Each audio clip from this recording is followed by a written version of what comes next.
I think this episode really highlighted three people for me: Dr. Jackie, Dr. Eugene, and Letitia. For Dr. Eugene and Letitia, I think it changed my perspective on them and put them in a more positive light for me. And then I think for Dr. Jackie, I feel like she's been the undetected villain. She has been the undetected villain for quite some time, even with the flashbacks they showed us. I was like, oh, girl, you went under the radar for a very, very, very long time. Anyway, I'll explain what I'm talking about. And most of y'all already know, but I'll go into a little bit further detail. But anyway, hey y'all, my name is Belle. This is the Belle Perspective. And today I'm coming at you with another review for Married to Medicine. I love this show. I know somebody probably is saying that this is a filler episode, but I don't think so. It made me feel all the feels. I was getting emotional. I was getting angry. I was learning. So just amazing. I just love this show. It never disappoints. So this is season 10, episode 8. Take a Napa. If you're new to my channel, welcome. I talk about reality TV, regular TV, books, movies, all sorts of things, a little gossip, a little mess, all kinds of stuff, child. We a variety up in here, okay? If you're new to my channel, welcome. Subscribe, okay? If you're looking for a internet community, you found one right here. Go ahead and subscribe. If you're returning, hey girl, hey, or hey person, hey, welcome back. You already know the drill. Get down in the comments. Let me know what you think, okay? It's called the Belle Perspective, but I still want to know what you have to say, okay? And don't forget to like this video before you leave. Let's get into it. Okay, so I already said that there were three people that stood out to me in this episode. It was Dr. Jackie, Dr. Eugene, and Letitia. And so the episode opens up, and I'll talk to you a little bit about that as we go through. Episode opens up. They're still in Napa Valley. It's Dr. Heavenly, Dr. Jackie. They're sitting down talking. And this is where I was like, Dr. Jackie, you've been the undetected villain. Now, let me give you a let me just hip you to it. I don't want to sound like one of those I told you so type of people. I told you so because I never said it out loud. I'm going to be 100% honest with you. I always thought Jackie was very classist. I thought she was classist, and I thought that she definitely looked down on the women. But I never wanted to say anything out loud because I knew that Jackie was a favorite of others. Everybody, right? She's a doctor. Everybody loves her. So I didn't want to be like, Jackie a little classist. Jackie a little classist and a little egregious. Shout out to Joan Carol Clayton from Girlfriends. If you know, you know. Right? She's a little classist and she's a little egregious. Actually, a lot. And I feel like this exchange with her and Heavenly made it even more so. Okay? Made it even worse. I was like, "Ooh, Jackie, your slip really showing, and it's making it worse. It's making it as the show airs, it's making it worse." They are talking about elevating people. We really elevated Toya as to see, how she's grown and things like that. I said elevated people. Child, I know y'all not to elevating people. Oh, like y'all, okay. Do you think we can hopefully elevate Sweet Tea? I said, oh, y'all, okay. Okay. We really be elevating the girls like they're the end all to be all. And they actually showed flashbacks because Dr. Jackie in the confessional said that, me and Heavenly's relationship has, been through so many different things, and I've known her for 10 years. And they flashed back to where Dr. Jackie was telling Dr. Heavenly she's not a real doctor. I said, I forgot about that. Again, it was 10 years ago, 9 years ago. Okay. I'm not even gonna lie to you, but baby, Dr. Jackie has been the undetected villain this entire time. Okay.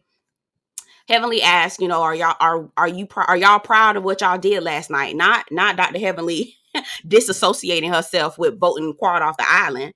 Dr. Jackie says, "Oh no, I don't think that we voted her off the island. She voted herself off the island." You know what? That's usually what people say. That's usually what the people say when they want to keep their hands clean. Anyway, I'm over it. We'll talk a little bit more about it. Dr. Heavenly shares with us that Alora is graduating from high school and going to FAMU. Again, you know how protective and controlling they are with Alora. They want her to come back home as soon as she graduates. It's like, Heavenly, you didn't do that. Let that girl live her life. Please. Right? Dr. Jackie says that she shared her information with Alora and told her that she is the Olivia Pope of vaginas. So call her if she needs anything. Okay. Heavenly was like, not my daughter. I said, you know what, Heavenly, you did it. You did it, right? You did it. So please let this girl live her life. And my biggest fear, listening to the way that they talk about Alora, Dr. Heavenly, and Dr. Damon, I don't want them to put her on such a high pedestal that she can't feel like she can't make mistakes. And if she does make mistakes, she's not going to be able to feel comfortable coming to her parents. I think that that's probably worse than trying to scare them into not doing things, right? She's human.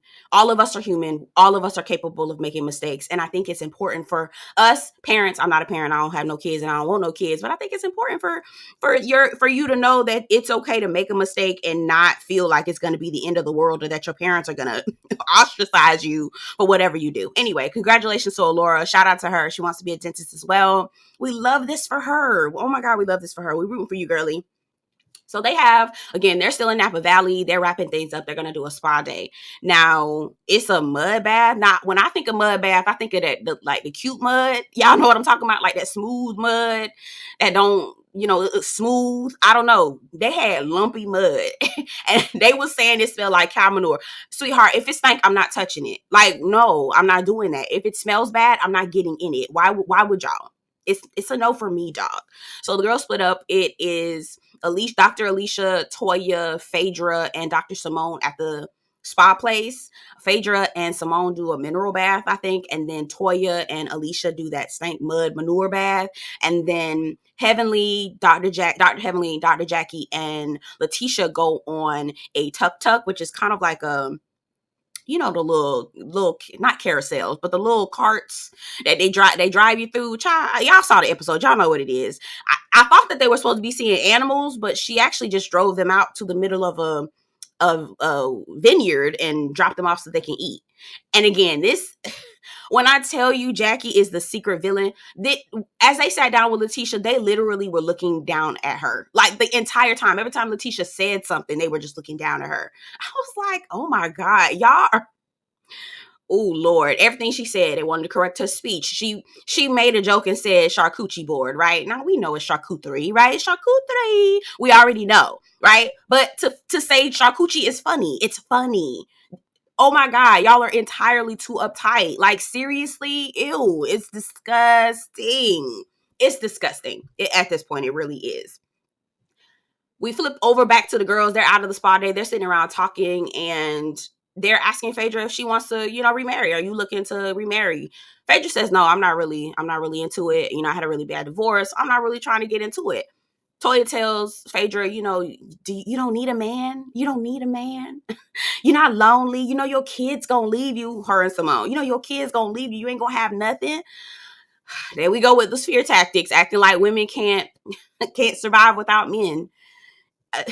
But again, y'all already know I'm gonna talk to I'm blue in the face. I'm black, so I'm never gonna get blue in the face. But I will say that a woman is a whole individual. A man is a whole individual. Two separate entities that come together in a partnership.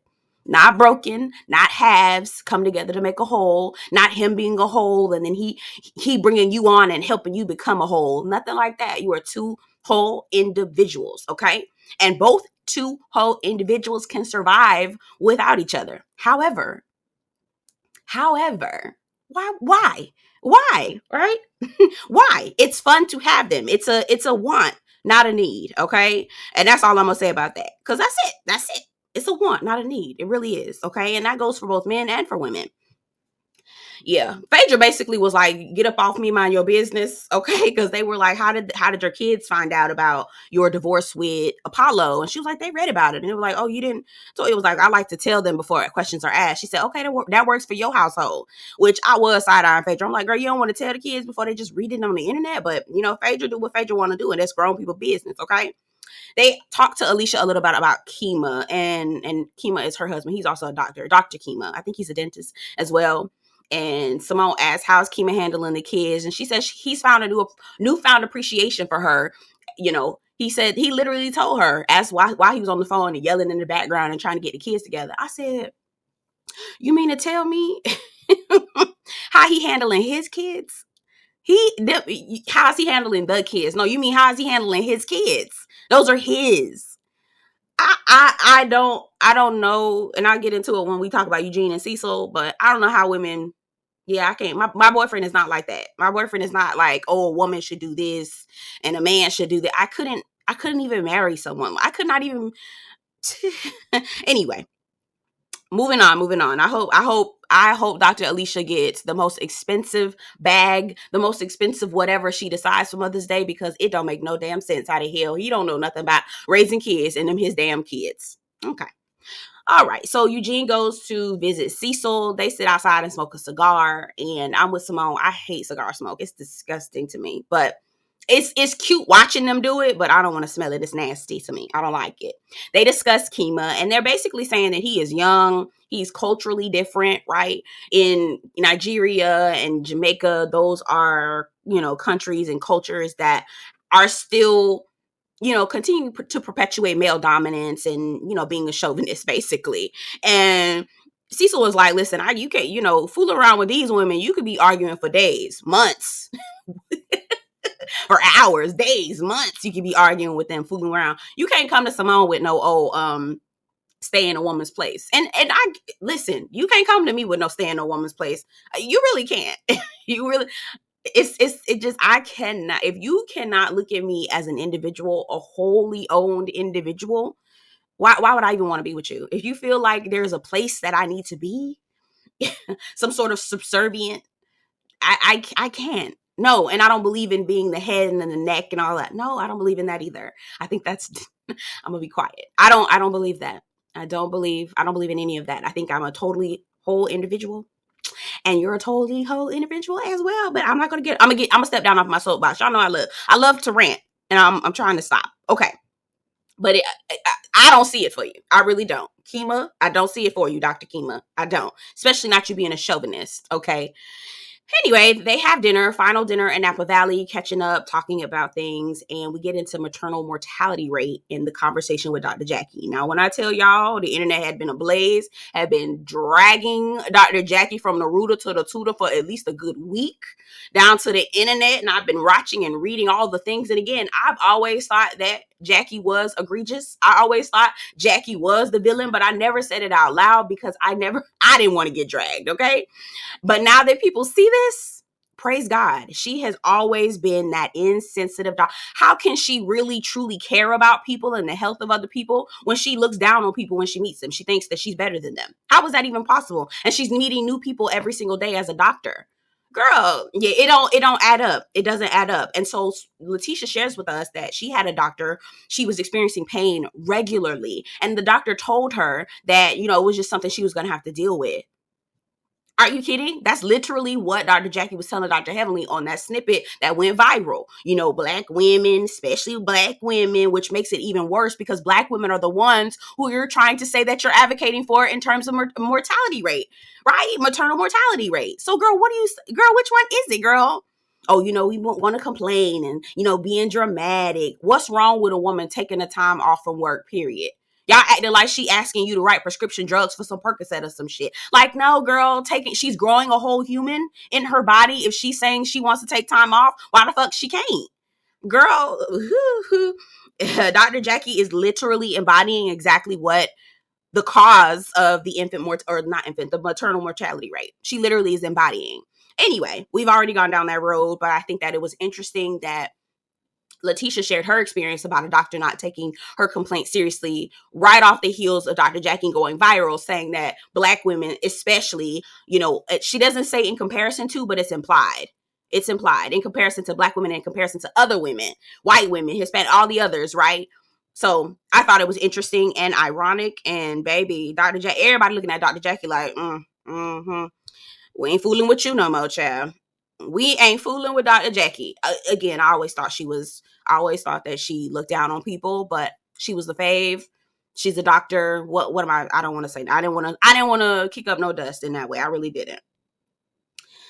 Struggling to get, so Dr. Jackie asked about, are you looking to potentially find another uterus if it takes too long? And they go into this whole ignorant conversation about, they asked the surrogate if, families ask if they decide to go the surrogate route.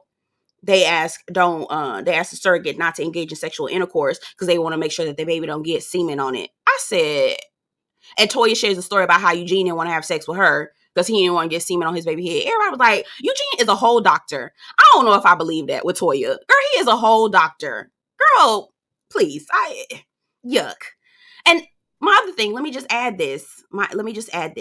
Okay, I understand how important it is for people to actually conceive a child, right? Or to have a baby. But Adoption is so important as well, y'all. Adoption is always an option. I say this every time. It really is. There are thousands of children, specifically Black children, that are in the system that need somebody that will love and care for them. So I, I don't understand the reason why it's so important to have a child directly from you. Do you know what I mean? Because you can be a mom to anybody who needs it, especially when we've got thousands of Black kids that are. And now that they've locked down a lot of the rights for women, they struck down a lot of the things that women had, options women have, adoption is going to blow up. So adoption is an option. I just wanted to say that. Okay. Now, the final conversation at the table is, are we proud of what we did with Quad? Now, here they go, going around, being delusional, disassociating themselves from everything. I feel like we did the right thing. I think this is better for her. Ultimately, she knew it was coming. I personally think, and I was talking about this with my friend, and he and I were saying that, this, you start voting people off a show, and I don't know if she's going to be completely voted off the show or not, but you start doing people like this, it's going to create a culture of uneasiness. People are going to start having to watch their back and make sure that that they're always going to they're always going to be looking over their shoulder. And I basically was like, so then it's not going to be Married to Medicine anymore. It's going to basically be Game of Thrones. Like, watch your back, because you're never going to know what's going to happen, and it's going to create a toxic environment. Anyway, poor decision, very, very bad decision. But you know what? What's done is done. It is what it is. Now we're back to Atlanta. Alora sitting down having a conversation with Dr. Heavenly about mending fences with her sister. I do remember episodes ago, I think Simone went down with Dr. Heavenly to try to mend things with her sister, I think. So I guess we're, picking this back up again because Heavenly doesn't have anything else going on, or not anything that she wants to share. Let me tell you how Eugene... let's get into how I feel, how these two people changed my perspective. Eugene, y'all, I damn near was crying. I was like, oh my God, I love this.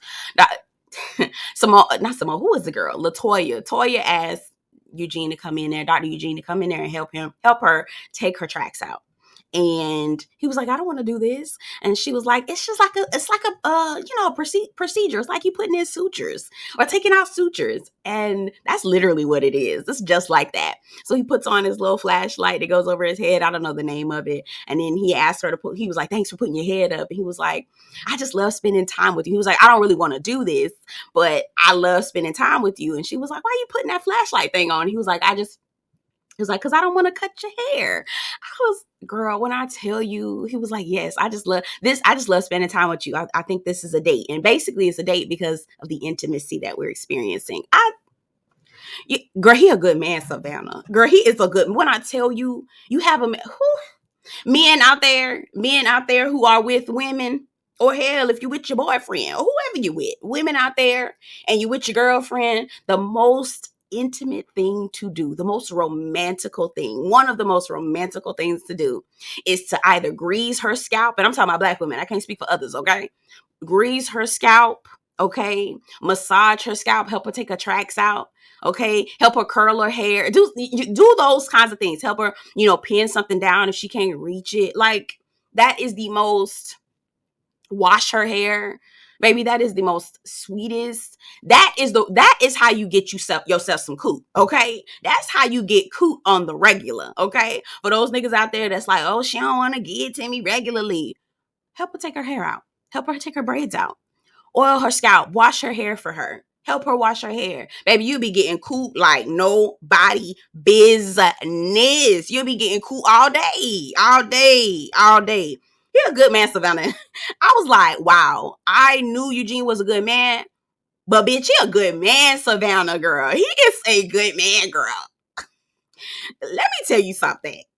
Toya, if she ain't do nothing else in life, she lucked out with Eugene. I'll tell you that. She lucked out with Eugene. Because that's a good man. Girl, he a good man. I was in there crying. Oh my God. Oh. Oh. So sweet. Anyway, Letitia goes to see the specialist that Dr. Simone referred her to, the gynecological specialist that Dr. Simone referred her to. And in this scene, I really felt so bad for Letitia. I was crying for her. Like, how painful is it to realize that you have endometriosis, potential endometriosis, and also fibroids, like really large fibroids, and all you want to do is have a baby. And this is I said, oh my Lord. This is the reason why I love this show so much, is because it showcases the things that Black women face, and from a real perspective, right? It's real. Endometriosis for a lot of Black women is a real thing. So is fibroids. That is a real thing. What is it called? PCOS. That is a real thing that Black women have to deal with on a regular basis. And I love that they are bringing those things to the forefront, and Black women are able to, like, you never know, somebody was probably learning and thinking like, oh my God, maybe that's what it is. Like, somebody might be experiencing the very same thing that Letitia was experiencing and didn't realize it. Right. And now they have an idea, so they can go to their doctor informed. I love this show specifically for that, and also because the drama is really good too. But I just love that so much. But y'all, my heart, I was like, you know what, I ain't gonna clown her no more. I'm gonna try not to clown her as much, because I really felt bad for her. I was like, oh my God, my heart is breaking for her. I really want her to understand that adoption really is an option, and I think that adopting a child is even more special than, having your own. And, that's my opinion. Y'all get down in the comments and share yours. But adopting a child who was in a horrid relationship and both of y'all need each other. I'll just share real quick. My, actually, I don't want to put anybody's business out, because I know they probably watch my channel, but she just adopted. One of my good friends, she just adopted. She's like a sister to me, actually. She just adopted, and this baby, she needed that baby, and that baby needed her. And when I tell you the way that they look at each other, this baby's 3 months. When I tell you the way that baby look at her and the way she look at that baby, oh, they needed each other so bad, and it's so beautiful to see it. It's so beautiful to see it. It's gotten to the point where she don't even want to be held by nobody else but her, by my sister, and it's just so. Ooh, she's not my biological sister, but she's a good friend. When I tell you, adoption is just as beautiful. The bond is just as strong, and it's just as important, even more so, especially because there's a whole bunch of Black kids in the system. So anyway, y'all get down in the comments. Let me know what you think. Would you adopt if you weren't able to have, if in the unfortunate circumstance of you not being able to have children? I don't want to have no kids. So no, thank you. And if I were to have kids, my plan would be to adopt in my older age. I would want to adopt, but, what would you adopt? Would you adopt? Did you get a surrogate? What would you do? What are y'all thoughts on Dr. Jackie? Child. Tell me what y'all think about Dr. Jackie. Tell me what you think about Dr. Eugene and Dr. Kema. Just let me know what you think about the episode. Don't forget to subscribe to the channel. Y'all, I finally finished Real Housewives of Miami. When I tell you I love that show, I finally got caught up. It is coming out. I'm going to start reviewing it. The mashup review is coming. It is coming, y'all. And y'all, I ain't gonna be able to do Potomac. I hate that show. Anyway, I'm gonna summarize all that up in a post, just to get everybody on the same page so we know what's going on. But get down in the comments. Let me know what you think about the episode, my commentary. This is the Bell Perspective. Subscribe to the channel. Don't forget to like this video before you leave. Have a wonderful day, and I will see you guys in the next one. Take care.